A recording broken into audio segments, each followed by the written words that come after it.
legalized hard drugs in British Columbia, and the NDP in that province pulled back just before their election. Now, the Prime Minister has in his possession an application from the City of Toronto to repeat the same nightmare in that city. The minister responsible says that application is, quote, dormant, not dead, dormant. Dormant means asleep.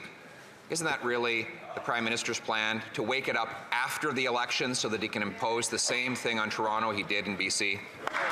It's shameful to see the Leader of the Opposition misleading this House, misleading Canadians for his own fundraising political gain.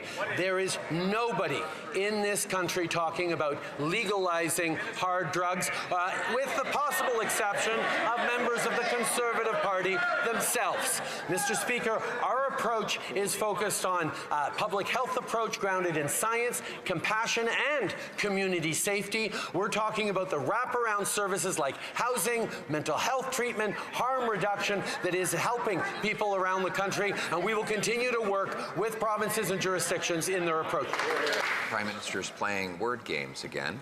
He pretends that there's a difference between legalization and decriminalization. Basically the same thing, but we'll use his word. He brought in decriminalization in British Columbia, which led to a 380% increase in overdose deaths, 2,500 deaths last year, the worst death count in any province's history. So will he, A, admit that his decriminalization in BC was a deadly disaster, or B, admit that he plans to do it again right across the country, everywhere after the next election? Mr. Speaker, earlier the Leader of the Opposition was suggesting I did my homework. You'd think that on an issue that the Leader of the Opposition is making so much fundraising money off of, he would have actually done his work and realized there is a difference between legalization and decriminalization, and that's one that really matters.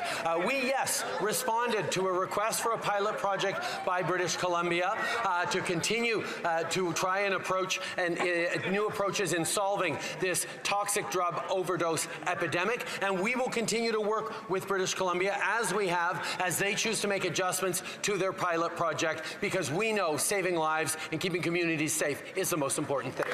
Mr. Speaker, I just asked now 4 times whether he plans to replicate in Montreal, in Toronto, or anywhere else the radical experiment that he's had to backpedal on in British Columbia.